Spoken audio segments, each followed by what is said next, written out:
Good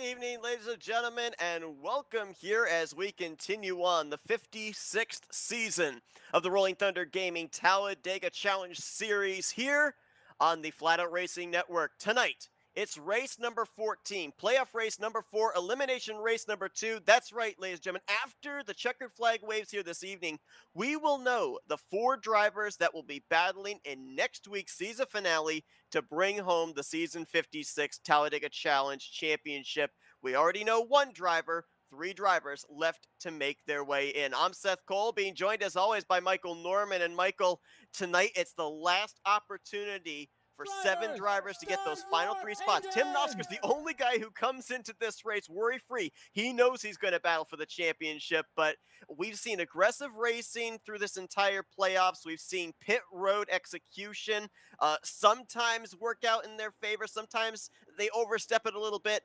I have a feeling here tonight we just got to turn up the dial up to 11, because tonight it's basically your season's on the line. Absolutely. Tonight's going to be turned up, not just to an 11. It's going to be turned up all the way to 24. You know, we've got all those drivers trying to make it into the next round here. It's going to be absolutely crazy, and we're going to see some daring moves, and just moves that you probably wouldn't see if this was just a normal Talladega race.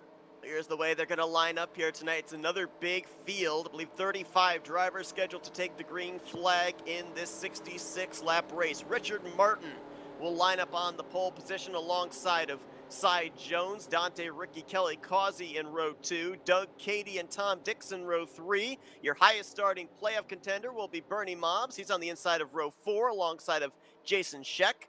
Ken Roberts lines up in 9th. Connection problems last week have Joe DeSpirito in the 8th slot coming into this race. He's almost in a must-win situation. He's going to roll off 10th. Playoff contender Chuck McClure shares row 6 with Doug Kulik, Wiley Cote, and Andrew Miller in row 7. Row 8 finds Terry Bombard and Bob Seminara, playoff contender there. Same for Rodney Sullins, playoff contender on the inside of row 9, alongside of Tim Nofsker. As we mentioned, the only driver we know is advancing into the Final 4 next week. Glenn Harris and Jeff Crivello, they're going to complete the top 20. Brian Schilling, Mark Paglia are in row 11. Mike Rogers, Bob Dixon, row 12.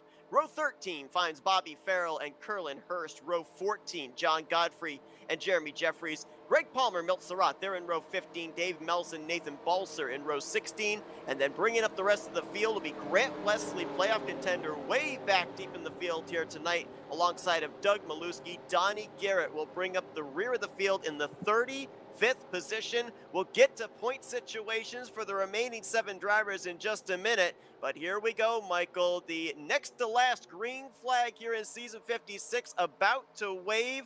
Who are going to be the remaining 3 drivers that join Tim Nofsker in the Final 4 for that championship trophy? Well, we're about to find out. Green flag is out, and Richard Martin, who I believe this is the first time this season he's got the pole position, and he brings him down off into turn number 1.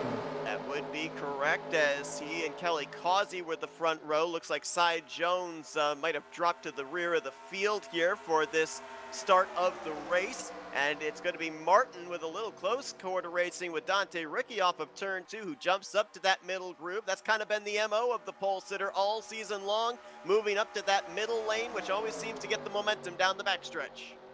Off the corners, the middle lane gets the best momentum.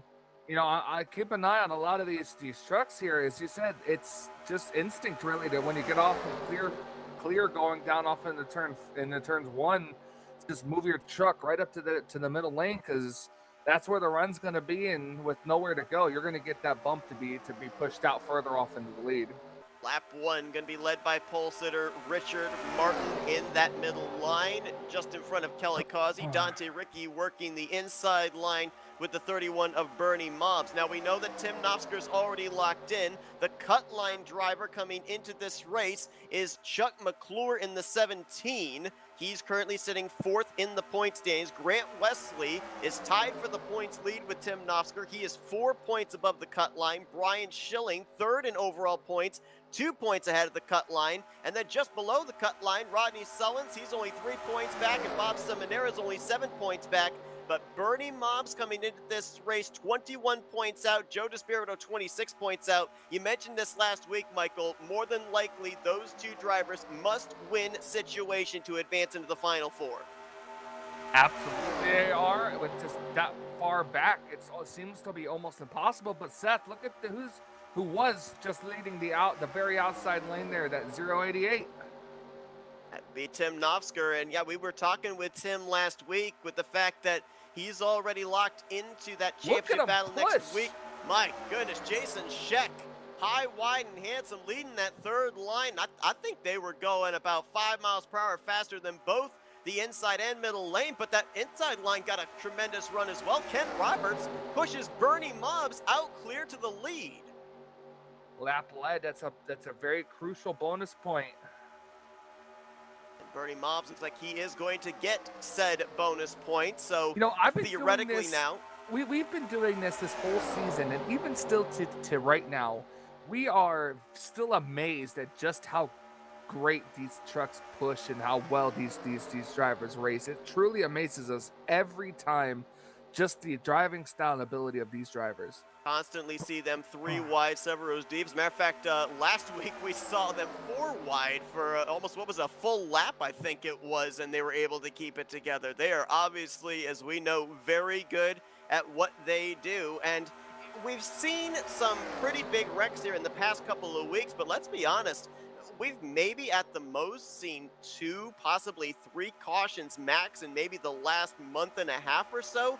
Do we see that again here tonight with it being an elimination race? Because we have to remember there's only 8 drivers that are battling for the championship. Everybody else is out there just trying to get a checkered flag, and we know that the rules of super speedway racing is in order to finish first, you have to first finish. So we've seen these guys race hard but race clean. So do we expect to see the same type of race here tonight, where more than likely green flag pit stops might be a huge deciding factor?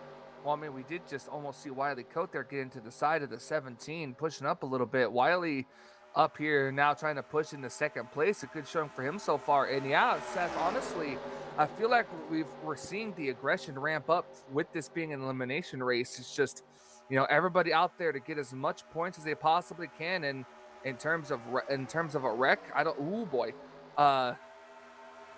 of a wreck, I'm not too sure how it's going to be. As look up here, very outside lane. You talked about Chuck McClure being the bubble driver. Well, he's trying to make sure that he's on the right side of that bubble.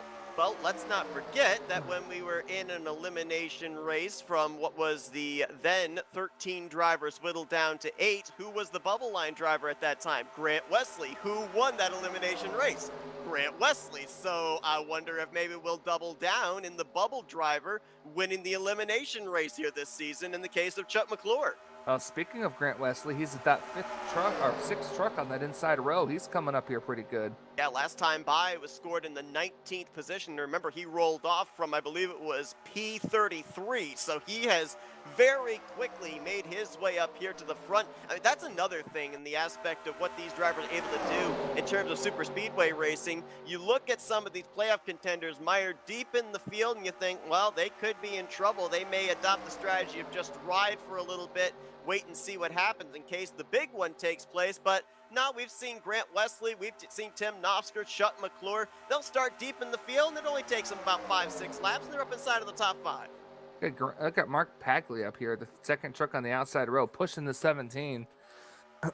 Terry Bombard there as well on that inside line, helping to push Bernie Mobbs still to the race lead. There's Rodney Sullins in the 38, 3rd truck on that inside line, playoff contender, 3 points behind the cutoff line coming into this one. I believe this is the furthest that Rodney Sullins has advanced in a RTG playoff scenario, and I would have to look back, but I'm pretty certain that if he's able to transfer into the Final Four tonight, it'd be the first time he's ever done that in his RTG career.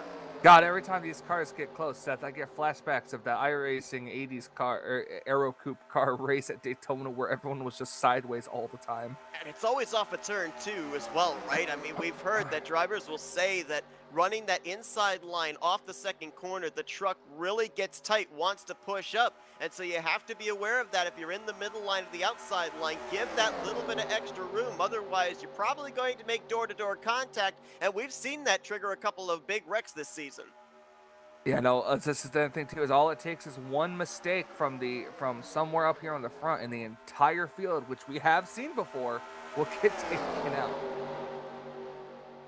Gosh, you remember that wreck when it took out right at the front? It took out like everybody. It was the huge one. I do remember that one for certain. As we look at a couple of drivers back here on the inside line trying to make their way back up to the front, Bob Seminara in the 712. And Joe DeSpirito just ahead of him in the 24. DeSpirito here in the first 9 laps has kind of been like a yo-yo. Started pretty close to the front, fell back almost outside the top 20, and now making forward progress once again. I don't know if he just kind of got left out to dry there or if he purposely dropped back to kind of find his unofficial teammate, Bob Seminara, help bring him towards the front. Look at the battle for the lead we have right here. Rodney Sullins, did he lead that lap? He did not. No, not it was quite. tied, though. It was very close. Rodney Sullins would love to get that bonus point for a lap led here as well. It was 0.005 of a second. And he's got Chuck McClure on the top side to help him. Ken Roberts' third truck on that outside line. Inside line, you've got Bernie Mobbs, Terry Bombard, and you got right there as well the 00 of Kelly Causey, who of course won the regular season finale to advance into the playoffs, got eliminated in the first round. But again, like I said, there's only 7 drivers right now that are out there trying to make their way into the Final Four. Everybody else, aside from Tim Nofskirt, who obviously knows he's already locked in, but everybody else, they're just out trophy hunting here in the final 2 races of the season. I remember doing that to a specific owner of a broadcasting company. Yeah, it didn't end well, did it? No, it didn't. I'm still waiting for it in the mail. McClure got himself finally clear for the top position. Yeah, and he almost got wrecked for it. The 38 car, I don't think was cleared. He was coming down on him, but he didn't. He held his line and kept it going. Now he's battling for the lead here. That outside, very, very outside lane kind of died off a little bit. Very close, very tight move there for Chuck McClure. Just had cleared the nose of Bernie Mobbs before crossing down to the inside of Rodney Sullins. Neither one of these drivers has led a lap yet, I don't believe. Nope, actually they're saying McClure led the last lap, so now Rodney Sullins is going to get that bonus point for a lap led. So right there, Michael, we're only 12 laps in, and 3 of our playoff contenders have maybe checked the box of get the bonus point for a lap led. Yeah, but 1 point is 1 point, and that's not a lot in terms of gaining, because what you're really hoping for is that the person in front of you has trouble big time. With 33 cars that took the green flag, that's a lot of points one person can gain if somebody else in front of them has a major problem. So with that being said, you know, we went back and we're talking about the situation for Bernie Mobbs and Joe DeSpirito. So let's calculate 33 drivers. So let's say 33 points are on the table. And Joe DeSpirito was a total of 23 points behind the cut line. That would mean that theoretically, let's say that the cutoff line driver Chuck McClure finishes dead last tonight. As long as DeSpirito are able to finish up inside the top 10, he does have a chance of pointing his way into the Final Four. Yes, he does, and it's very unlikely scenario. When you get a scenario like that, especially at a track like this. Oh, here we go! Big wreck in the middle of the pack on the back straightaway. Curlinhurst up and over to DeSpirito. It's up and on his lid as well. Dante Ricky to the inside wall. John Godfrey into the outside wall. And they're still wrecking into turn 3. D. Seth, you just had to talk about him, didn't you? I apparently did. My gosh, wild ride there for the 24 truck. He's got roof damage, no smoke erupting from underneath, but that's the second straight week that he's been involved in a big wreck. I just watched what happened. The 4 suddenly slowed up. I'm not sure if the 4 had an issue, but Brian Schilling, he had some type. Don't know if it was a mechanical failure or something on that 4 car. but it slowed him up in the middle of the field. Have to wonder if maybe a potential pedals unplugging situation or something like that. You would certainly have to think it'd be something on his end. Yeah, maybe it blew up or something because it suddenly hit, from what it showed in his thing, he went from fourth gear to neutral and then immediately left Well, and then like he's disappeared. He's coming back off of pit road, so if it was an engine failure, he more than likely would have been out of this race. Try and see if we can diagnose what happened there. I'm not sure what happened. What we can tell you is two drivers are already back in the garage area. One of them was John Godfrey. That wasn't much of a surprise. His truck was smoking badly leaving the scene of the accident. Looks like Nathan Balser in the 079 would be the other. I think everybody else will try and see if they can get their trucks repaired. Something happened, and it's like, you know how sometimes when you get in a big wreck, your game locks up? Did his game crash? Because I just noticed that I think he disappeared and then reappeared back on pit road. When he disappeared, it was in the middle of the big wreck, and that's what I was thinking. If his game crashed or locked up? Because he was in the middle of spinning and then suddenly just gone. Take a look here. Yeah, you see it decrease in speed.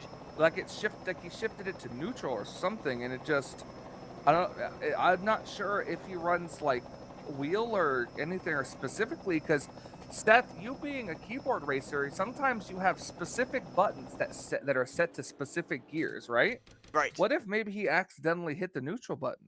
He could very well have. The only thing I'm wondering about, though, is then if that was the case, then why did the truck disappear immediately after? Unless maybe making that mistake, did he crash his game on purpose to try and not cause a wreck and maybe did it too late? I don't know. It could have also been like, we've seen it happen before with polygons. Maybe his game froze while he was wrecking, because everybody else around him was wrecking as well. And they're 3 wide behind him, and there's just nowhere to go. There's no warning to decrease speed. Curlin Hurst was the first one there into his back bumper. Doug Hewlick, Richard Martin, who started on the pole, Milt Surratt I saw there. There's Dante Ricky, Bobby Farrell in the 92. Joe DeSpirito, he wasn't even going to be involved in this. He just got a last-minute hit right at the wrong time. But I'll tell you, the lucky one, after getting turned like that, the lucky one was the 88 of Grant Wesley. We'll follow both the 24 and the 88. Oh, my Lord. Dante Ricky just almost flipped over. The 712 got so lucky. He got maybe kissed by another car, but didn't get involved in that. Dante took a pretty good hit into the inside wall from what I saw there when we were watching it live. Oh, yeah, you're right. Just got clipped, did Joe DeSpirito. Look how that truck immediately goes over onto its side, and then the contact from Bobby Farrell and John Godfrey is, I think, then what gave him the roof damage. I think if nobody makes further contact with DeSpirito, I think he would have been okay, but it was that second hit there from the 92 that flipped him on his lid and gave him that roof damage you can see there just above the driver's A-post. Oh, yeah, it's a second hit there. He's just got something. He was on his side the whole time, and the 711 got a big piece of it. His engine is blown. His day is done. Take a look at the Grant Wesley incident. I'll tell you another driver that needs to thank his lucky stars that nearly was involved was the guy that was just behind Joe DeSpirito, the 712 of Bob Seminaricas. He nearly got clipped on the right front. I'm gonna look at Andrew Miller. Let's see if he made it through this. Wesley was the last truck be able to get through that before the contact between Curlin Hurst and right on board Brian with Schilling. Miller. It's a very scary ride. Take a look here from the 47.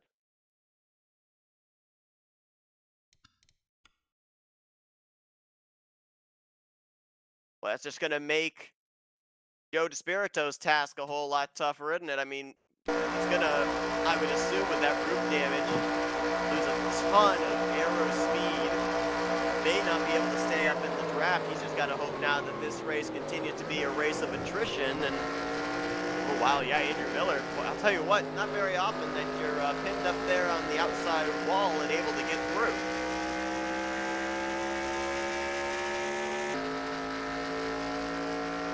Caution's out. That was first time incredible. Tonight. Oh yeah, that was incredible. I think this is going to be the first time in a while too, Michael, that we're not going to see around a green flag pit stops before a caution. So, what, 14 laps in, first caution of the day flies, and we might now see some different strategy than what we've seen in the last couple of weeks taking place here in the beginning of the race rather than towards the end. I agree. Ryan Schilling, as we mentioned, returned back onto the racetrack. He is currently scored 1 lap down. I would assume he would not be eligible to get that lap back here under this pacing period. So he would be scored only truck 1 lap down, the 31st position. Miller giving up the lead to come down pit road. This time he'll turn the lead back over to Rodney Sullins. And everybody else that was involved in the incident, they have all come down pit road, made repairs, returned to the racetrack with whatever they've got left. Only two drivers out. Yeah, Yep. only 2. Balser and Godfrey out of the race here in our first caution of the day, which was certainly a big one. And you know, if you think about it here, let's say that it was something that was mechanical, hardware-wise on Brian Schilling's end. That's back-to-back weeks that it's something like that out of someone's control that has been basically the Achilles heel of Joe DeSpirito. Last week, it was connection problems for DeSpirito. Got him involved in a wreck that sent him barrel rolling into turn 1 that took him out of that race. And here tonight, it's something on Brian Schilling's end. So And say it wasn't even his fault. He was just an innocent bystander on that one. And, you know, I feel bad for Godfrey. I feel like he just can't have any decent luck. John Godfrey, yeah, he was a winner last year. I believe he was in the playoffs as well. But to your point, 18th in the point standings coming into this race. He's had some good runs, but he's just not been able to remain consistent with those good runs. It just kind of seems like peaks and valleys this year for that 7-Eleven truck as lights are out atop of our pace truck, and we're getting ready to turn them back loose on lap 18 of 66. Rodney Sullins will be the leader, Chuck McClure in second. Third place, Ken Roberts, Bernie Mobbs fourth, Mark Paglia will complete the top 5. Then it's Wiley Coate, Jeremy Jeffries, Terry Bombard, Tim Nofsker, and Dave Melson. That is the top 10. For the rest of the playoff contenders restarting, Grant Wesley will be 12th, Bob Seminara in 14th, and Joe DeSpirito will be back in the 22nd position. Brian Schilling, as we mentioned, 1 lap down in the 31st spot. I'll tell you what, Michael, obviously one thing we'll be having to keep an eye on here once we go back green, get a couple of green flag laps under our belt, is to see just how up to speed that 24 truck really is going to be. Yeah, and it's probably not going to be a very fun night for him anymore after that. We also have to bear in mind that Brian Schilling coming into this race was only 2 points above the cut line. As things stand right now, it looks like Rodney Sullins would replace Brian Schilling inside of the final 4, but still a long ways to go. A lot can happen between now and the checkered flag. Sullins, though, going to lead us back to the start-finish line and get us back underway here at Talladega.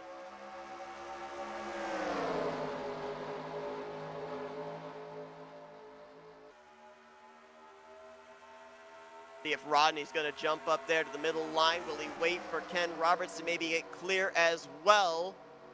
Rodney moves up. Ken was not clear. McClure was still to his right rear quarter panel as they're fanning out 3 wide back here. I'm not sure what's going on towards the rear of the pack unless his driver is trying to make their way around slower machines. That's Curlin Hurst in 93, I think, was actually going down below the double yellow line. You can't advance your position, but you can go down there out of courtesy to get out of the way of people. And Mark Paglia, did he get spun, or is he coming to pit road of his own accord? Because all of a sudden he shot way low and now he's spinning on pit lane. He's got damage on the left rear of that 28 truck, and I don't know if someone spun him down there or if he was trying to come down pit road himself. It was the 8-8, got him a bad bump coming out of the corner. No caution coming out as the spin took place below the double yellow line. They basically deemed off the racing surface. And the 8 car is coming to, Jeremy Jeffries is coming to pit road. That's what I was wondering. Yeah, that's something that they have here in RTG. If you cause an incident, whether it brings out the caution or not, you have to serve a pass-through. And there you see the 8 of Jeremy Jeffries peeling off onto pit lane to serve said penalty so that way he does not get put last in the running order in post-race results.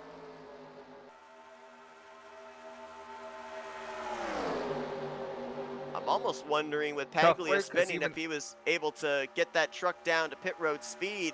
He was going straight when he headed for the commitment line. it was a tough break too, because even accidental stuff like that can just take you out of a race. And well, it's just kind of hoping that maybe something happens that he's able to get back into this thing. Well, the news is not good if you're a Joe DeSpirito fan because he has lost touch with the lead pack. He and Curlin Hurst are right now nose to tail. As a matter of fact, no, I'm now just getting my scoring updated. More cars have retired. DeSpirito is out of the race. He will finish, it looks like, in the 29th. 31st position. That is playoff hopes, Final Four hopes over for the multi-time champion. And Curlin Hurst is the other driver that has also gone back behind the wall, joining Nathan Balser and John Godfrey. So that is huge. And look who the leader is right now. That's a big hitter that's now out of the Final Four hunt, as Rodney Sullins right now looking like he could be a favorite to move into the Final Four. Wiley Cote, his drafting partner there on the top side. Inside line, you've got 4 trucks. That's Bernie Mobbs, Chuck McClure, Ken Roberts, and Tim Nofsker.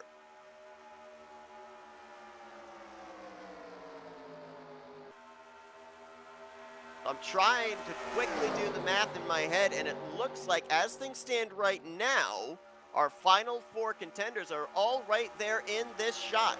The 088 of Nofsker, the 88 of Wesley, the 17 of McClure, and the 38 of Rodney Sullins.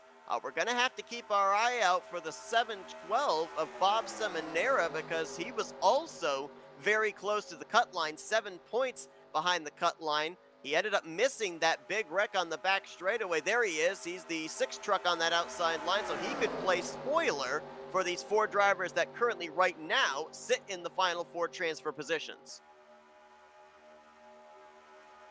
Also need to mention, if you look at the trucks 5th and 6th on that outside line, we've got the final of tonight's bracket series going on. Grant Wesley, who entered in as the number 27 seed, taking on Bob Seminara, who entered as the number 2 seed. They're nose to tail right now. Highest finisher of these two will be the champion in the season 56 V2 bracket challenge. I mean, it just seems like it's perfect TV here to have these guys nose to tail, 1 position separated from each other with a championship like that on the line. Oh yeah, absolutely. It's gonna make it for a very interesting race. Also remember that Grant Wesley, oh man, Rodney Sullins, I don't know if he got loose or what happened there, maybe a little bumper grab, but he and Wiley Cote were out of shape through the tri-oval. But let's remember that Bob Seminara was the regular season champion, had those bonus points to be able to lean on in the first round of the playoffs. Grant Wesley is the only driver, along with Tim Nofsker, to have taken 2 checkered flags here this season. And wow, I don't know, Michael, that 6 truck looks a little bit unsteady behind the 38. A lot of moving around there on the front stretch last lap and just here on the back straightaway as well. Yeah, it really is, and I'm not entirely sure if he's got a steady enough truck behind him. He's trying to get the bumps going, but I think he's just really hitting them at all the wrong moments. Grant Wesley swaps from the top to the bottom, and we almost had some contact between our top 2 off of turn 4. Bernie Mobbs pushed up into Rodney Sullins. So these guys are not given a whole heck of a lot of room right now. That top line trying to pinch down the inside line and vice versa. Oh man, that is again close. The entire inside lane is falling apart here.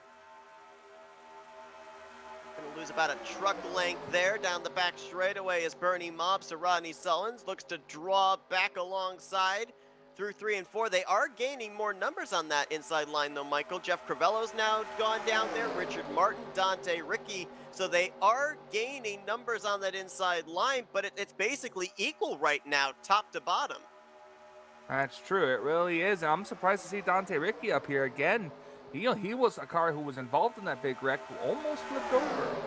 Yeah, I thought Dante took a pretty good shot there with the front end of his truck into the inside wall going into turn 3, but apparently that has not affected him long term as they continue side by side. Now, let's also bear in mind that with that caution coming out, it's kind of shuffled up the numbers that we're used to of when these drivers come down pit lane. We went back green on lap 16, I do believe it was, 16 or 17. So we're roughly looking at about 10 laps from now when these drivers would have to start thinking about green flag pit stops.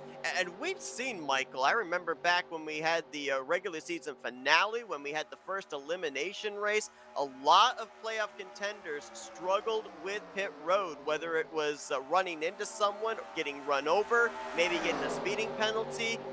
This is the money stop of all money stops for a lot of these guys here tonight, because it could be that pit road that has played its part so much this season, it could be the deciding factor into whether you're advancing into the Final Four or not. Yeah, it's going to. And as they're passing a lap car right now, I'm keeping Jeffries in the 8s. Yeah, well, I guess you can't really say a lap car. He is a lap down now, but he's not really off the pace. Yeah, he lost the draft when he had to serve the pass-through after getting into Mark Paglia, who has fallen a lap down himself. So right now, it looks like it would be Jeremy Jeffries and Brian Schilling who would be in the 2 lucky dog positions should we get a caution. Mark Paglia is the 3rd truck 1 lap down, but he's not up here in this lead group.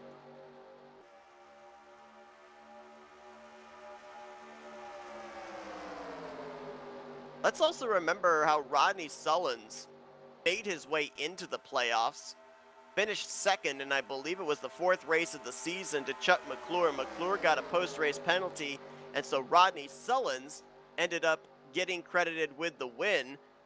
You know, here tonight, he could certainly pick up this victory, but think of a scenario next week. If Sullins able to advance into the Final Four and able to win the championship, we could have a scenario, Michael, where the champion never officially finished in P1 all season long.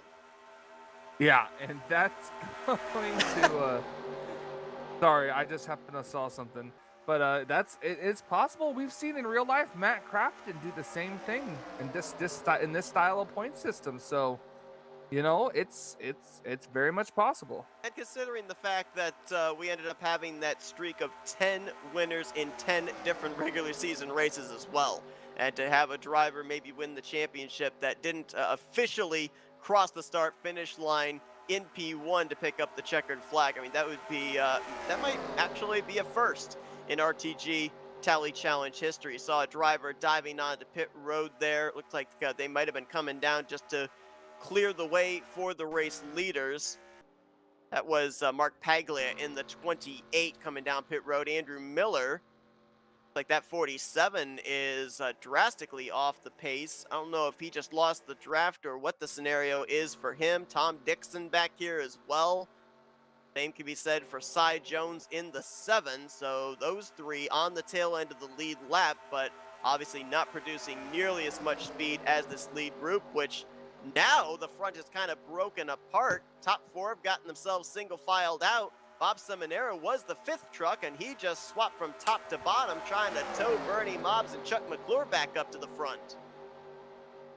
It's the one thing about this draft. It works in both ways. Either you're going to have it or you're going to go backwards. And now Chuck, thinking about top, moves back to the bottom in front of Ken Roberts. Right now, Bob Seminara's got about 5 trucks between himself and Grant Wesley on that inside line.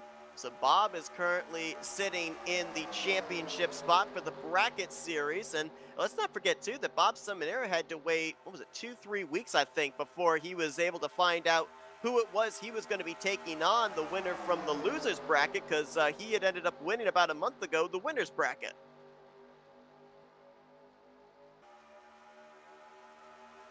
Like Mark Paglia, we saw him come to pit road, and they have now pushed his truck back to the garage area. He'll finish 29th here this evening, so 28 trucks still remain, 25 of them, 26 still on the lead lap, and now about 5 laps away here, Michael, from when we're going to start to see pit road be a very busy place.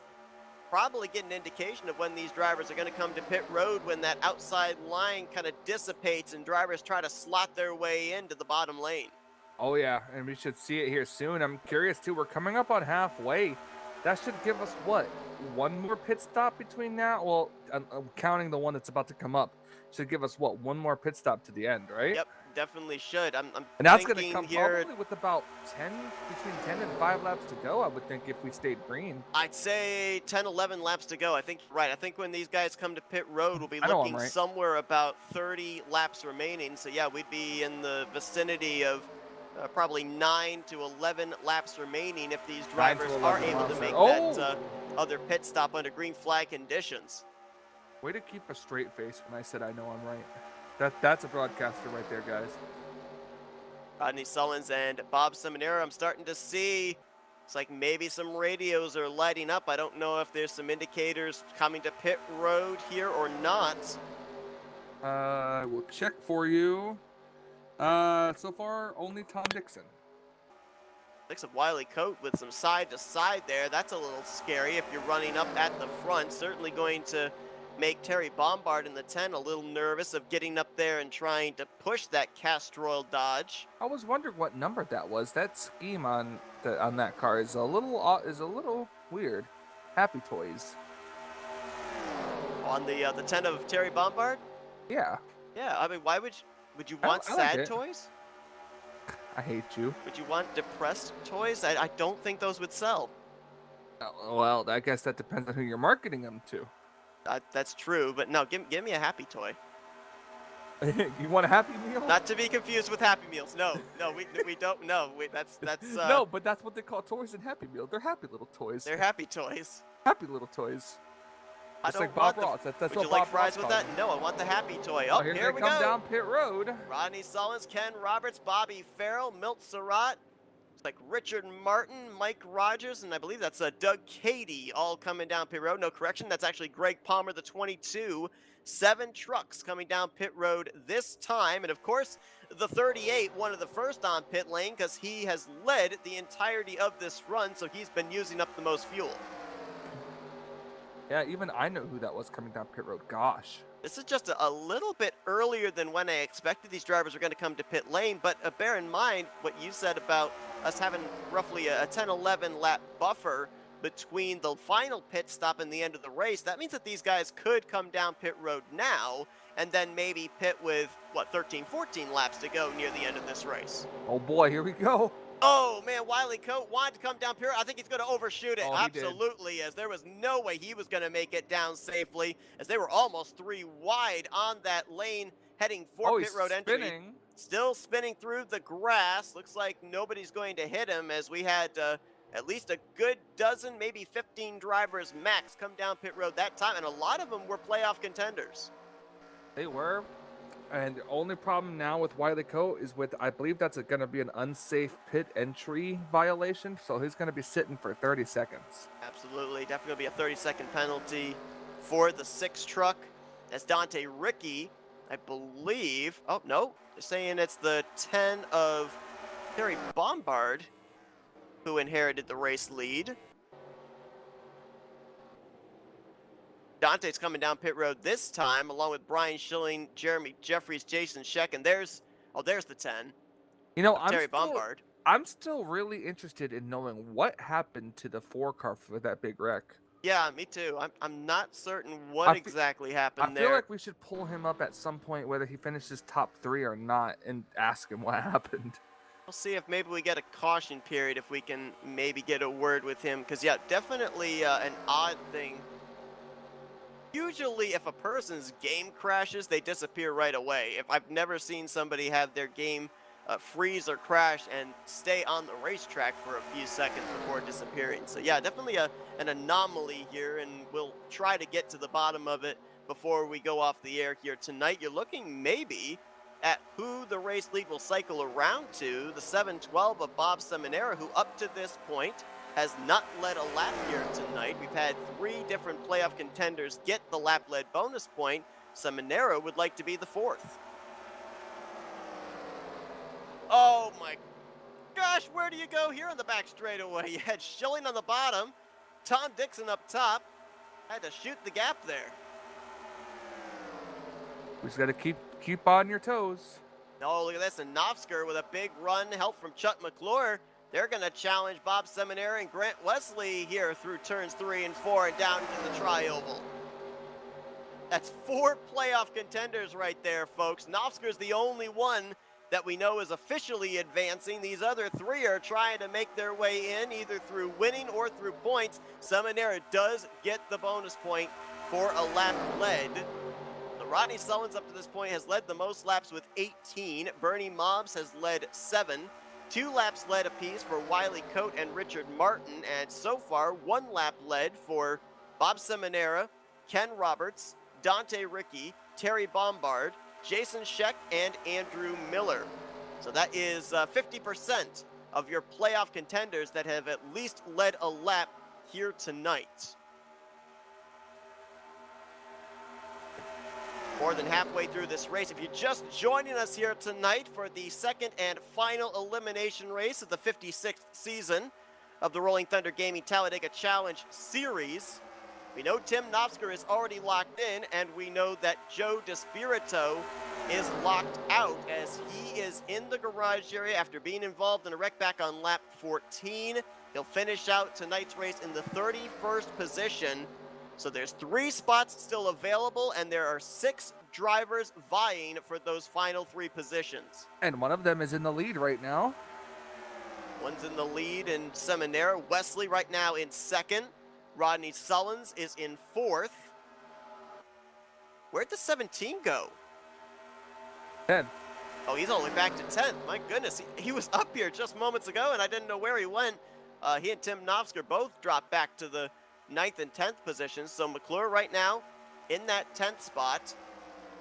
And then you got to go a ways back before you find 6th driver. Well, there he is, 20th, Bernie Mobbs. I knew he was there somewhere, couldn't find his name. Ooh, that's not good for Bernie Mobbs. This round of green flag pit stops. I wonder what happened.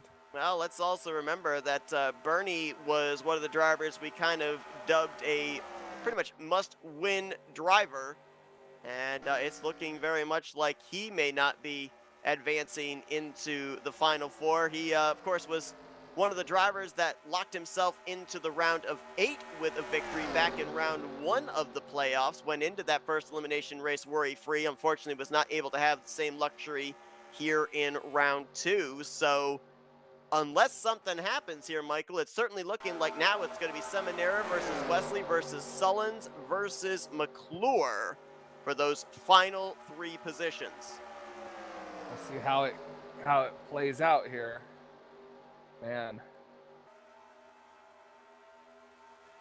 Bobby Farrell in that 92, I just noticed he's in the top 10 in the 7th position. He was a driver that was collected up in that big wreck on the back straightaway. Our only caution up to this point.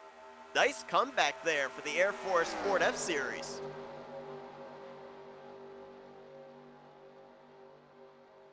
Keeping an eye on the leaders here. This is what happens after pit stops. Usually the field's broken up, and now we've got one large single file pack. And we're going to start to see as well other smaller packs get swallowed up and put off the lead lap. Tom Dixon has now gone a lap down to the leaders, and it appears that Jeremy Jeffries has taken his truck back to the garage area. So a half dozen drivers now out of this evening's race. Jeffries joins Paglia, Curlin Hurst, Joe DeSpirito, Nathan Balser, and John Godfrey. That's very tough for Jeremy Jeffries. He was having a good race up until that one little mistake. Yeah, one mistake, made contact with Mark Paglia off turn 4, spun him around towards the pit road entry, had to come down under green to serve a pass-through penalty, and lost a lap to the leaders. And he is now going to be not reaching the conclusion of this race. He is now back in the infield. Looks like by my last count, we've got 14 drivers on the lead lap up in this lead group. And now, Michael, the window's kind of wide open for these guys of when they can possibly make that final pit stop of the day. Some of them could come down pit road as early as lap 49. Others, if they want to stretch it as far as you possibly can, we'll probably see them down pit road somewhere in the vicinity of, I think it's around lap 53, 54. And here come the lapping Andrew and Wiley here.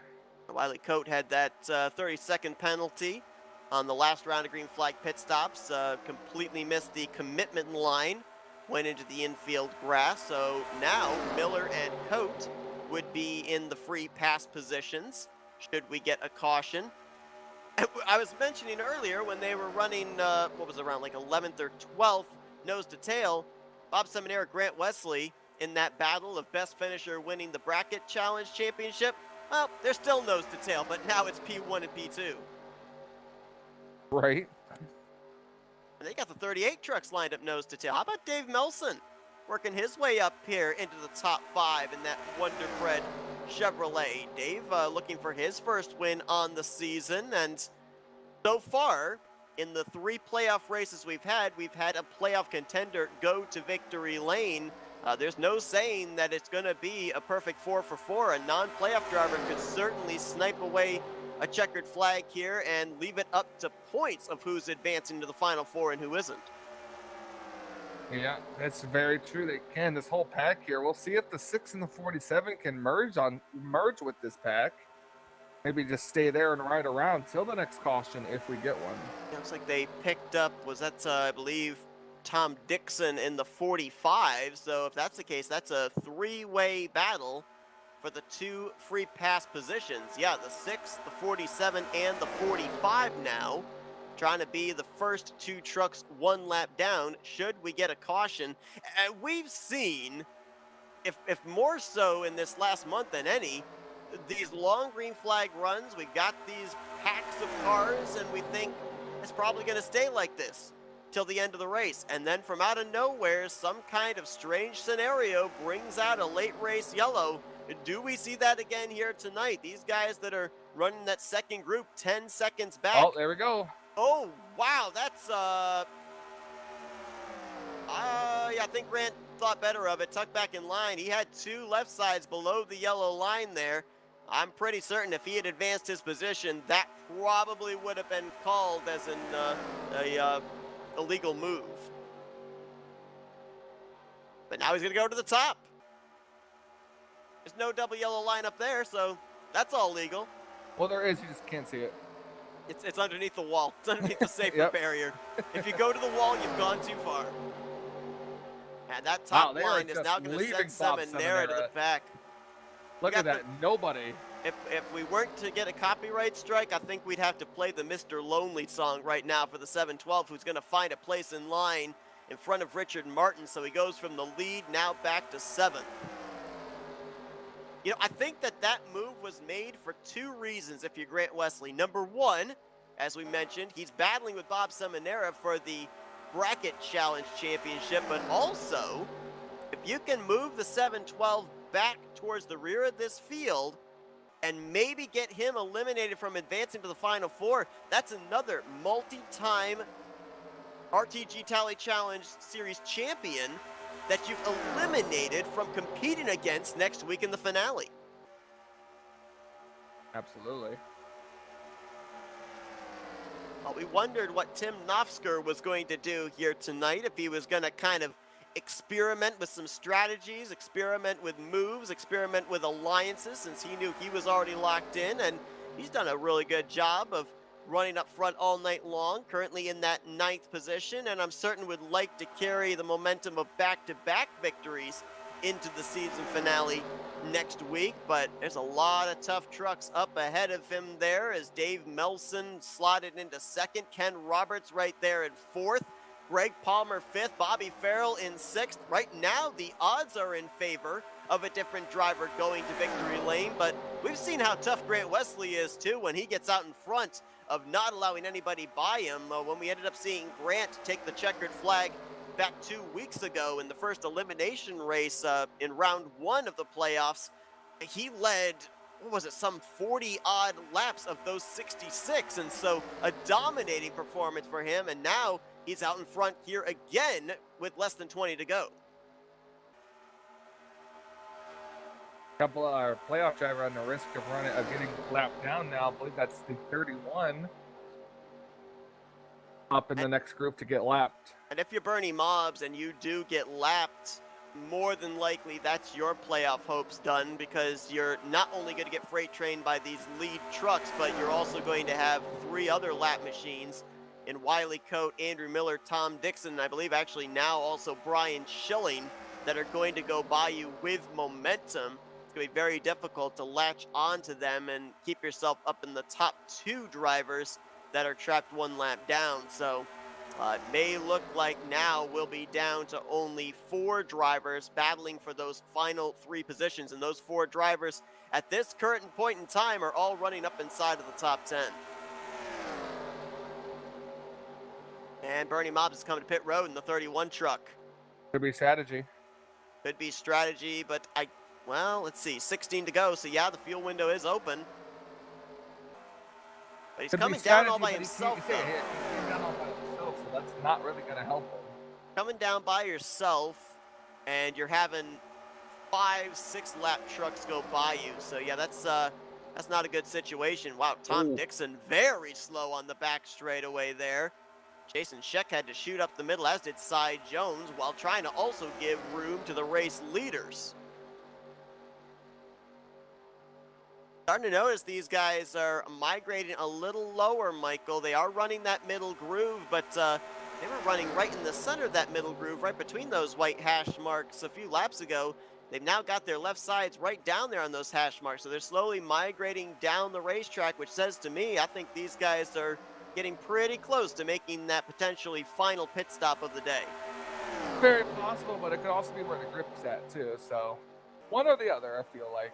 Bob Seminara trying to make moves up here, and for Bob Seminara, it's got to be a very lonely feeling in the fact that Bernie Mobbs on pit road, multiple laps down, Joe DeSpirito's in the garage area, and Donnie Garrett, who it looked like was going to participate tonight, but I've never gotten the server. Those are 3 people that we usually see Bob Seminara working with, and none of them here to aid the 712 in his quest to the front, so he's got to make some new friends up here. He keeps on trying to get a top line going. So far, nobody's buying.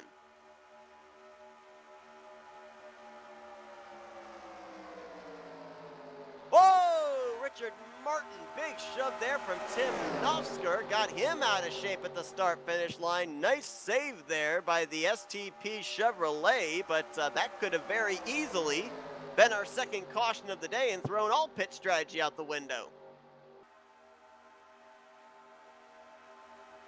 They're making some moves further back there. I believe that was Cy Jones, Brian Schilling, Dante Ricky. I think we got some pitters here, Michael.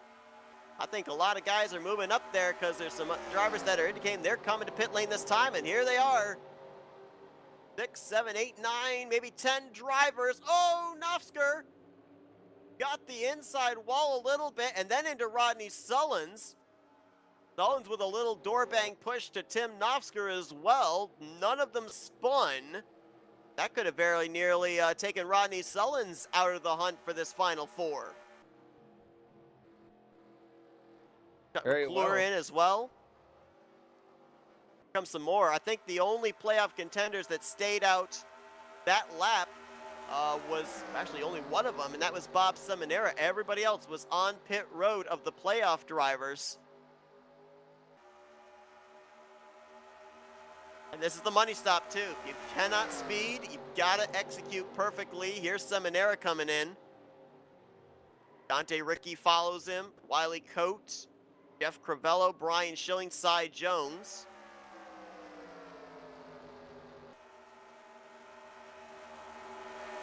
Andrew Miller and Jason Scheck, I believe they got put a lap down already, and they are staying out in extra laps. So who does the race lead cycle around to?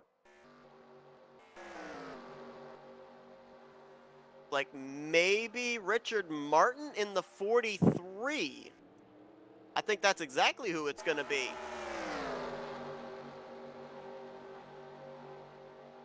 Well, Richard Martin,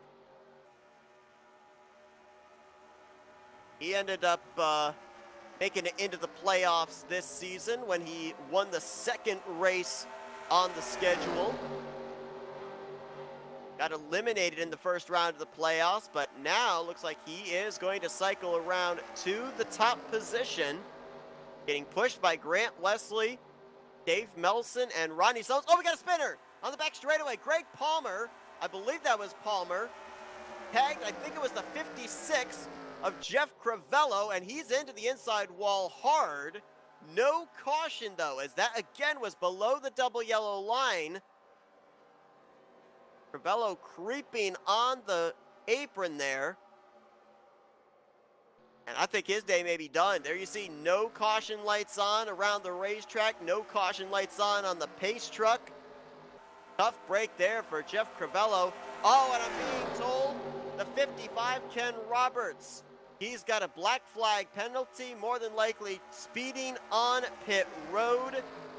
Roberts was up inside the top 10 pretty much the entirety of this race, looking for his first checkered flag of the season, and now he's got to come down pit road late for a pass-through. Crivello's out of the race. No surprise there, as he couldn't even get the truck refired, leaving the scene of the accident there on the back straightaway, and I'm wondering if that might end up being a draw to pit road by the 22 of Greg Palmer. Palmer's still out there on the racetrack, so we'll see if Palmer comes to pit road at any point in time here. In the closing stages, don't really want to have to drop back to look at a replay in case we have something happen here live. Try and find out what happened with the contact between those two. But we will obviously be knowing by next week what the admin ruling was of whose fault the incident was. Because if Palmer's not coming to pit lane to serve it, and it was deemed his fault, and he's just going to end up being put at the tail end of the lead lap, may actually get a one-lap penalty. So right now he's running in 9th, but he could be slided somewhere around 18th, 19th in the final finishing results. And that's one thing that the drivers behind him also are going to have to worry about too, is whether or not he's actually for position. Demar looking to join Grant Wesley and Tim Knopfsker as a two-time winner. And it is looking like right now with Bob Seminara slotted in 7th and Rodney Sullins right now in 4th, that Bob Seminara is on the outside looking in as far as the playoffs are concerned. Wesley in 2nd currently is locked in through points. Knopfsker, we know, is already locked in through a victory. Chuck McClure, the cut line driver, is 6th, so he'd be locked in on points. And Rodney Sullins would be able to move in based on the fact of Brian Schilling running a lap down in 19th place. So if you're the 712 right now, you need either Rodney Sullins or Chuck McClure to be involved in a late race incident and lose a bunch of positions to make your way into the Final Four. Either that, or make your way up here to the front and win your way into the Final Four. That scenario's not outside the realm of the possibility because it's Talladega. Take nothing for granted. With lap down cars, Seth, we're approaching the point of no return in terms of a caution flag coming out, and so far this has been the most organized I've seen it in these last couple of laps. Definitely is. Single file all the way back there to the last truck in this group, which is the lap machine of Wiley Coate. I believe we've got 11 lead lap trucks in this pack, the last of those being Kelly Causey, as you're going to hit the line for 7 laps to go here at Talladega. Richard Martin continuing to show the way. So if you're Rodney Sullins, if you're Grant Wesley, if you're Chuck McClure, you'd love to be able to get a victory to give yourself that momentum heading into that championship battle next week.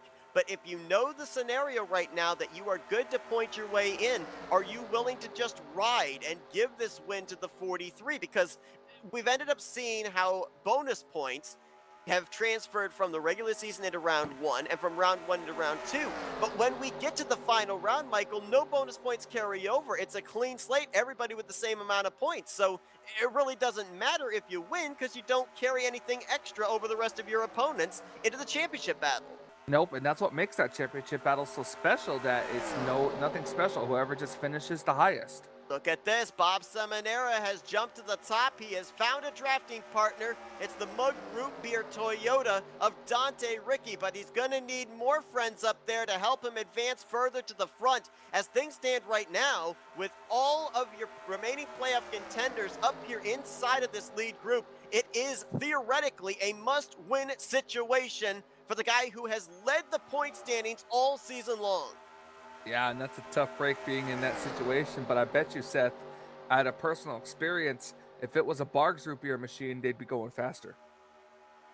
Well, maybe. I know how much you both love that soda. We're not sponsored by Bargs root beer. I just like root beer in general. I like Barks. I like A&W. I like Mug.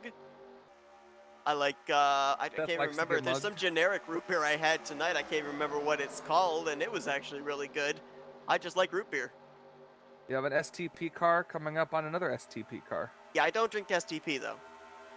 I would hope not. It doesn't taste like root beer. Grant Wesley, when is he going to make the move, Seth? You think 2 to go? Does he make the move? I mean, obviously, when you take the green flag, everybody's goal is to win. But to make sure you are absolutely going to advance into the Final Four, do you take that risky move and try and make the pass on the 43, or would you just be content to ride and make sure you absolutely secure yourself a spot in the Final Four? That's very good. Because if I'm Richard Martin, I got nothing to lose. I'm gonna block the heck out of whoever's gonna try and pass me for the lead. Oh, they're 3 wide behind them. That's not good. That's those lap trucks up there on the top. Truck on the bottom is Bob Seminara, Dante Ricky. They're still trying to make moves back there, but nothing doing. Kelly Causey's been able to get around the both of them. He's now up to 9th. Seminara drops back to 10th. Dante Ricky back to 11th. And that's a tough thing, too, now in the case of Bob Seminara, because you don't have very many lead lap trucks behind you there we to go. be able to make a move. He's going to try it again. And, Richard Martin. He just moved up. I think he did. What's going on with the 43? He just moved up and out of the way from the race lead, coming to 3 to go. Maybe he said, I'll get out of your way and let you guys decide it. I don't understand that, though. Wow, Richard Unless Martin. he just does, unless he didn't have enough fuel as a race leader. Well, maybe that might have been the case. Might not have gotten that thing full enough of fuel, as he'll tuck in line behind Bob Dixon. Going to fall from the lead back to 11th place. Turns the top spot now to Grant Wesley once again. Grant trying to go 2 for 2 in taking checkered flags this season in elimination races and looking for a season-leading 3rd win of the year. Andrew Miller has gone to the garage in the closing stages. He had to pit. Oh, tough break there for Richard Martin. Must have not quite gotten that thing full of fuel on the numbers. A couple laps short, as 2 laps to go for Grant Wesley. And now, if you're Dave Melson, the 88 stands between you and your first win on the season. Where do you make your move? When do you make your move? And would Rodney Sullins, Tim Nosker be willing to go with you? Oh my God, Bob Seminara made it look like he was turning up at the outside wall there or something. He's jumped up to the top line there with Bobby Farrell right behind Chuck McClure. Nofsker jumps to the bottom on Rodney Sullins. I heard got his left sides. There's a spinner somewhere. Is there a caution? No yellow, says the pace truck. We're gonna reach the white flag. 1 lap to go here in the final elimination race of the season. Wesley leading Melson, leading Rodney Sullins down the back straightaway out of turn 2. I'm not sure who it was, if there was one, but I did hear the skid mark sound, or the sound of someone spinning. So let's see what happens. Look at Melson, still to the back of Grant Wesley. Gives him a shot there, got him a little loose. Here comes Nofsker. Big push from Chuck McClure on the top side. Help from Bob Seminara as well. Can they get the momentum out of turn 4? He's going to get alongside Melson. Can he get alongside of Grant Wesley? Seminara gets shuffled out of line. They're all moving up to the 3rd lane there, but Grant Wesley keeps it pinned to the inside, and he'll pick up his 3rd victory on the season. He will win his way into the Final Four, and he is 2 for 2. And the top 4 all have 8s in them. They do. Oh, there they Moment. go Oh, on and the we're wrecking. backstretch. Celebratory wrecking. Knopfsker was already locked in. Wesley is now locked in. And with a third place run, Rodney Sullins advances. With a sixth place run, Chuck McClure advances. That is your final four heading into next week's season finale. The official eliminated drivers will be Brian Schilling, Bob Seminara, Bernie Mobbs, and Joe DeSpirito. Speaking of Brian Schilling, I still want to know what happened. Right. Only one caution here tonight, Michael. It was in the first 15 laps of this race. Green flag for the rest of it. 2 rounds of green flag pit stops. Basically a little bit of everything here tonight. If you were going to advance into the final four, you had to make sure that you weren't in the vicinity of where that wreck took place. You had to execute on pit road not once but twice, and for the case of Grant Wesley, you had to really figure out where the run was coming from to make sure that you didn't lose this race victory. And he's going to celebrate it big time. Grant Wesley, what a drive here tonight. Didn't lead nearly as many laps as he led 2 weeks ago. Led 11 laps here tonight, but it doesn't really matter how many laps you lead as long as you lead that all-important final lap, and Grant Wesley has now done that 3 times here in season 56.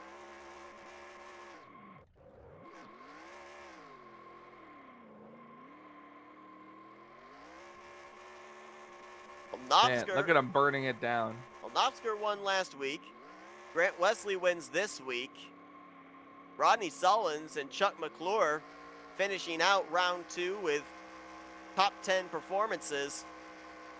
Well, I don't know, Michael. It's going to be very difficult next week to kind of pick out a favorite amongst these 4 drivers to win that championship. Yeah. And it looks like it's going to be Grant Wesley, too, in the bracket series. Absolutely. Good call. Wesley with the victory, going to win the bracket series. We talked, I think I mentioned this back when he was doing his burnouts 2 weeks ago, about the season he had where he was outside the top 30 for the first 3, 4, 5 races of the year. Found victory lane about the midway portion of the season, worked his way up into the top 20, and eventually, actually, in the season finale, worked his way up into the top 10, so he was able to point his way into the playoffs. But even when you look back at what was going on in the bracket series, he didn't win the winner's bracket. He was the 27th seed when the bracket even was put together, and he was able to steadily work his way up in the loser's bracket, took on Bob Seminara here tonight, and is the champion of the bracket series along with his 3rd checkered flag of the season. So a job well done for Grant Wesley. Dave Melson, best finish of the season for him in 2nd. Rodney Sullins, 3rd place, enough for him to advance into the final 4. And Tim Knopfsker, final round of this series heading into the finale, a win and a 4th place. So he's got some good momentum on his side. And Greg Palmer, unofficially in that 5th position. Of course, a lot's going to be coming into play on that contact between him and the 56 on that last run as to whether he'll hold the spot or not. But unofficially in the top 5, Chuck McClure will finish in 6th. That advances him into the final 4. Bob Seminara here tonight, man. It just kind of seemed like in that final 15 laps, everything was an uphill climb for him. Nobody really able to work his way to the front. All the drivers that he was battling with, that he was behind in the point standings, were up there with him as well.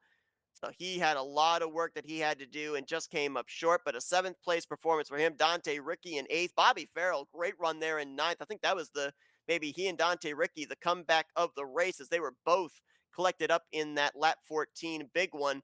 And Kelly Causey is going to bring it home in the top 10. Those were the drivers that finished up in the lead pack on the lead lap. Milt Surratt, Doug Hewlett, Doug Cady, Terry Bombard, Ken Roberts, and Mike Rogers also finished on the lead lap in the 16th position. Brian Schilling had that issue that we're going to obviously try and follow up on here in a little bit. He'll be the first car 1 lap down. In 17th, Bob Dixon. 18th, Wiley Coaten. Richard Martin, who could not make it on fuel. That's a heartbreak for him.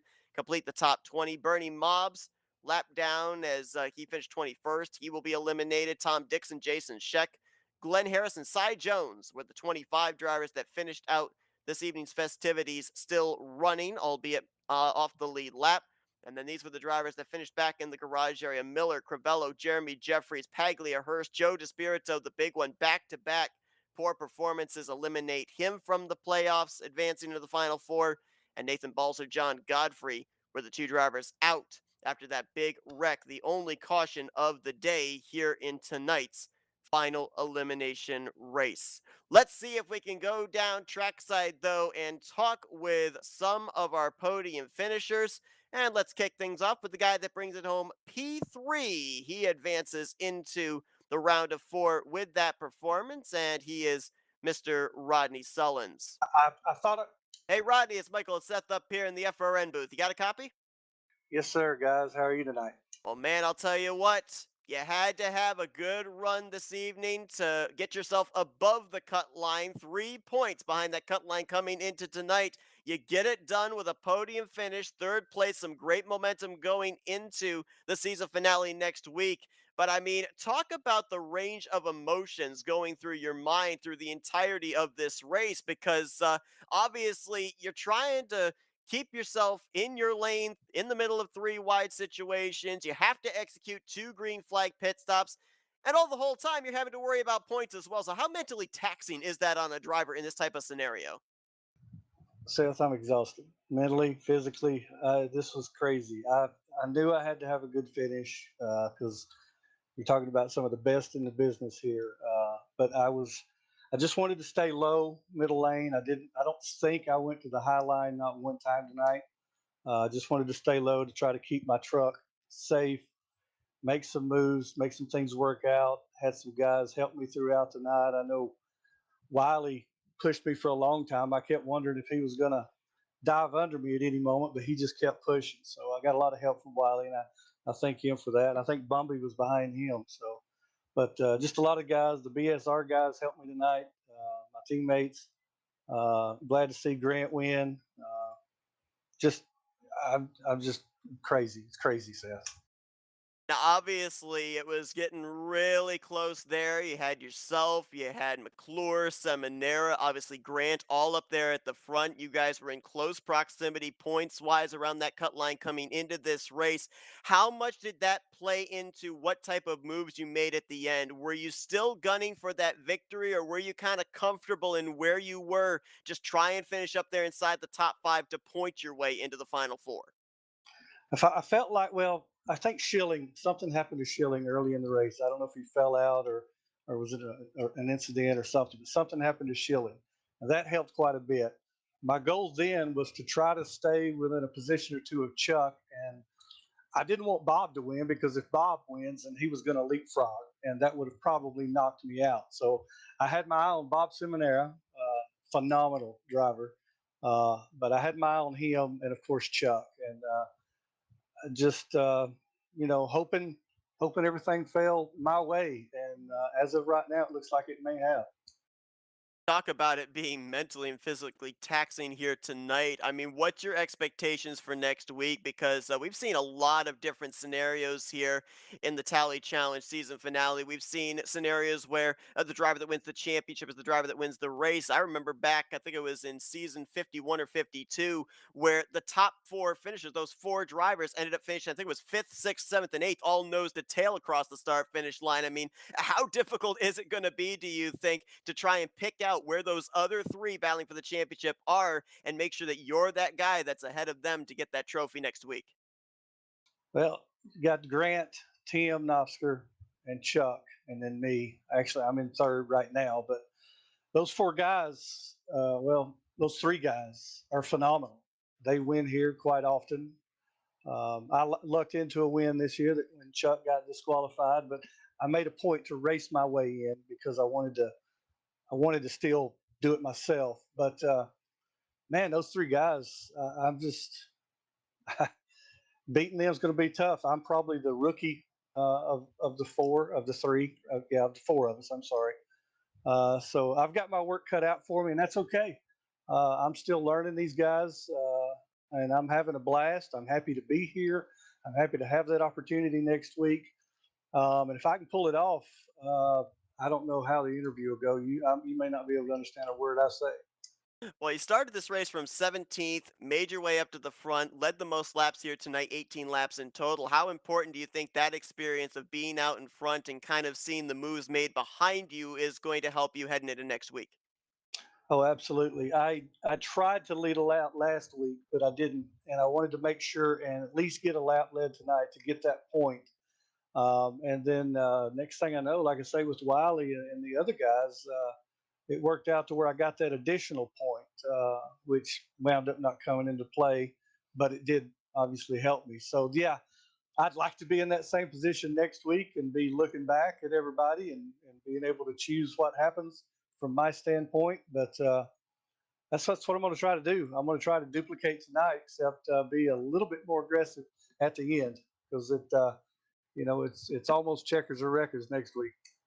Well, Rodney, you say you're exhausted, but hopefully you're not too exhausted to do one final thing for us because we're going to now hand that microphone over to you and let you do some thank you sponsors and shout outs. Thank you guys, FRN, Mike, Seth. You guys do a great job. I can't wait to watch the replays after we get through racing. I want to thank Rolling Thunder with Cannon and Prime, and then of course the admins for the entire league, but also for Josh Wiley and team. What they do here is phenomenal. Again, my BSR guys.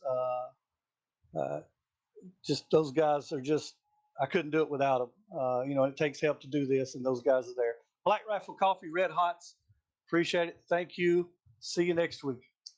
Rodney Sullins, P3 here tonight, points his way into the Final Four. He'll be battling for the championship next week. Congratulations on the great performance, and best of luck next week in that finale. Looking forward to it. Thank you, guys. Appreciate you.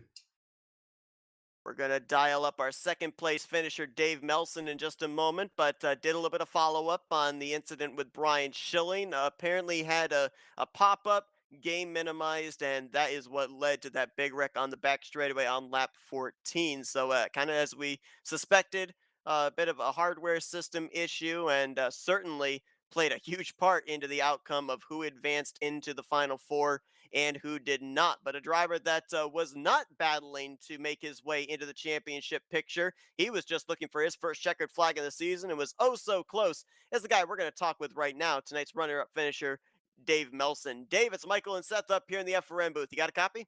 Yeah, I'm here. Man, I'll tell you what, lot of guys up there, playoff contenders trying to advance their way into next week's championship battle, but you're out there just trying to get that first checkered flag of the season. What little more did you need there on that final lap to get around the 88? Well, I was kind of hoping we weren't going to be side by side coming out of four, but it was going side by side, and I just played safe and stayed where I was. Now, we saw you have to start this race from pretty deep in the field, did a great job of working your way up to the front, but also had to make a little bit of an evasive maneuver there when we had the problem with the four of Schilling in the middle of the pack there on lap 14. I mean, how sketchy was that from your perspective? Yeah, it was a little weird. All of a sudden he was there, and then he disappeared, and I just made sure I wasn't anywhere near it, and everybody was going everywhere behind me. I got lucky. So you had the scenario here tonight of trying to get the win while you had others around you battling for the advancement into the Final Four. Next week going to be a pretty similar scenario for a lot of guys, including yourself, trying to end out the season with a checkered flag, but also four drivers having a championship hanging in the balance. So how difficult or how easy is it as a driver to be able to figure out your strategy on how you're going to race those guys? Well, for starters, I mean, I'm gonna do everything I can not to interfere with what they're doing and cause any harm to them. But I make the moves I can make, and if I get there, I get there. If I don't, well, then just get the best finish I can get. Best finish of the season for you here tonight, Dave. I mean, obviously some great momentum going into next week. I mean, is there a scenario where we're going to see drivers next week that aren't battling for the championship try and go out there, not only get a checkered flag, but maybe just try and get a good finish as well, have some momentum for the upcoming 57th season? Oh yeah, for sure. I mean, I've had a pretty dismal season, so I mean, second place is like a win for me tonight. So even any of the other guys, I mean, they're gonna do what they can. Everybody's here to try and do the best they can and win if they can. And all the power to them. And it's just making the right moves at the right time.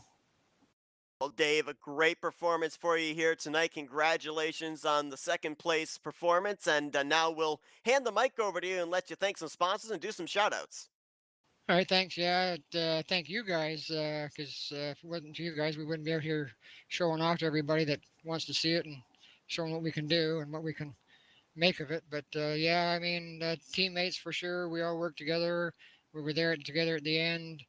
Uh, all the admins here. If it wasn't for those guys, we wouldn't have, some the racing we have. And RTG, yeah, I mean, it's a great place to race. Well, Dave Melson's second place performance here tonight at Talladega. Congratulations once again on the great run. And maybe we'll talk to you in Victory Lane one position better next week in the finale. Well, I hope for the best. Thanks. Let's see if we can now go down to Victory Lane. Third win on the season. And this third win advances him into the Final Four for the championship next week. We're going to talk now with Grant Wesley. Grant, Michael, and Seth up here in the FRN booth. You got us? Yes, I do. I mean, we've documented your season the entirety of this year. Ended up missing out on a couple of the early races. We're mired down outside the top 30 in the points. You get that victory on race 5. You're able to then work your way up into the top 10 in points by the end of the regular season. You're the cut line driver in the first elimination race. You win that one. You come into tonight's race, an elimination race, win this one. Do you like pressure? Is pressure where you perform your best? Because it just kind of seems like every time you're put behind the 8 ball, you come out with a victory. Oh my gosh. Yeah, I mean, it kind of seems to work that way. I mean, just by chance, I think. I mean, I definitely approach every race the same way. I try to win them all. But yeah, it's just I don't know. Maybe there's something to that. Maybe whenever I feel like I'm a little bit behind, I work a little bit harder. But I'm just flattered that I was able to get this win tonight. And it's pretty awesome racing Bob Seminara there for the brackets. I was able to get him a loss this week, so we go into next week heads up again, and then the winner of that gets the bracket championship. So yeah, good run by Bob there. And but yeah, starting off tonight, I freaking drew the 35th starting spot. I was dead last, and it kind of worked in my favor a little bit because I didn't have anyone pitting behind me. So I was able to get into that first stall and just sort of stay clear of everybody. So that wasn't too bad. And there at the start of the race, I kind of got lucky just with the way the lanes are working, and I was able to work up to like 14th there at that first caution. So I had myself positioned where I just had to hit a good hot, green flag pit stop, and which I did, and came out second after that, and just hold that position the best I could.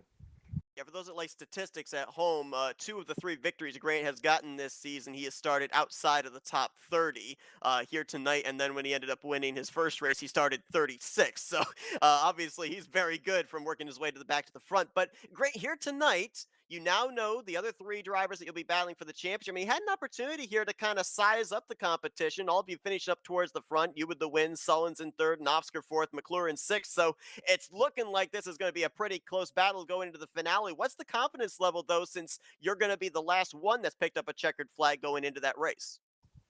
Well, right now, with me and Tim being the most recent winners, we got the momentum in our court. Unfortunately, Tim's one of them that I'm racing in the Final Four. So, but yeah, Rodney and Chuck, I mean, those 2 guys, Rodney, he just started here not too long ago with us, and he's came a long ways. I mean, he's a top contender every week now. And Chuck, he's been around for a long time, and he's always in the Final Four. So yeah, next week it's going to be tough. It's nice to have a little momentum on my side right now. Yeah, we've obviously seen that one of the biggest X factors, and we don't really maybe give it as much credit as we should, is the random draw qualifying. So for next week, we've seen you be able to win from the pole. We've seen you now be able to win twice from starting outside of the top 30. What's the ideal starting spot? Where do you want the random drawing guys to place you next week in the finale? Well, actually, I don't know if I want to be on the pole due to the fact if we get a green flag pit stop, the guy that's first on pit road, he loses a little bit every time. So let's shoot for like a 4th or a 5th. That'd be all right. All right, you hear that, Papyrus? Grant wants fourth or fifth next week. Man, I'll tell you what, though, tremendous job by you here tonight. Now the season-leading third win on the season. You win that bracket championship as well. We'll see if you can double down with a championship next week. But congratulations on the victory here this evening. Now we hand the mic over to you for some victory lane. Thank you, sponsors, and shout-outs. Yeah, as always, thanks to you guys for doing the broadcast. I enjoy watching it. After we run, I'll be watching it here in just a little while. It's a lot of fun to watch back. You guys do an awesome job. I'd like to thank the admins here, Josh, Wiley, and Tim. Thank the owners here at RTG, Sean, Prime, and David Cannon. I'd like to thank my teammates, XFM. Thank Dave and Rodney and DMAR there. I was working with them towards the end of this race and just appreciate their help. I'd like to thank my friends and family for watching, and my girlfriend Brittany. That's Grant Wesley, his third victory of the season, his second victory in an elimination race. He's got a lot of momentum heading into that championship battle in next week's season finale. Grant, congratulations once again on your victory here tonight. Best of luck next week. Thanks, man.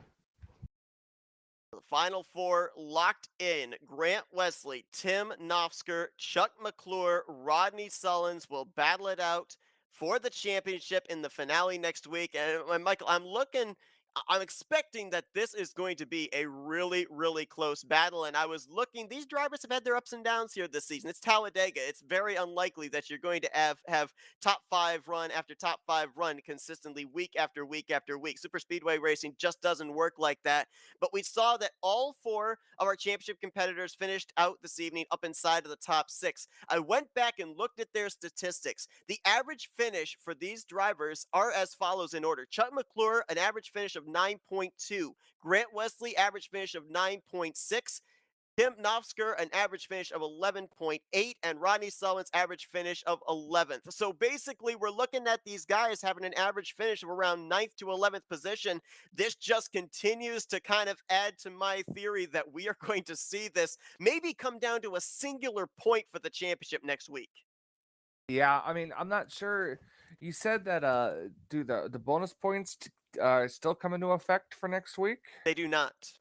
So then it's just, position wise. So personally, if I had to take a guess, I'd say we'll see a different winner come out, and then the champion will be somebody who finishes probably somewhere inside the top 10. So I feel like we're gonna have two different winners next week, and I'm not gonna miss it. I don't know about you, but I'm 100% not gonna miss it. I'm gonna be here next week. Oh, absolutely. It's going to be a lot of fun to see who's going to be able to, after the end of a long, grueling season, finally be able to hoist that championship trophy. I'm not 100% certain, but I believe that Chuck McClure is the only driver that heads into next week's season finale as a former champion. I will double check on that before we take the green next week, but three guys might be looking to get their first champion of this series overall. That will obviously be very interesting to see if they'll try and topple the former champion in Chuck McClure. But thank you all for tuning in to tonight's next to last race of the season. Your final four are put together. It's Wesley versus Sullins versus Knopfsker versus McClure. Who are you rooting for? Let us know, and be sure to tune in to next week's season finale next Thursday night with the green flag flying at 9 p.m. Eastern Standard Time. For Michael Norman, I'm Seth Cole. The season finale awaits us here in the RTG Talladega Challenge as you've been watching another broadcast tonight courtesy of the Flatout Racing Network. This broadcast is the copyrighted work of Flatout Racing Network and may not be rebroadcast, retranslated, or used in any form without the express written consent of Flatout Racing Network and iRacing.com Motorsports Simulations. Flatout Racing Network would like to thank you for your support.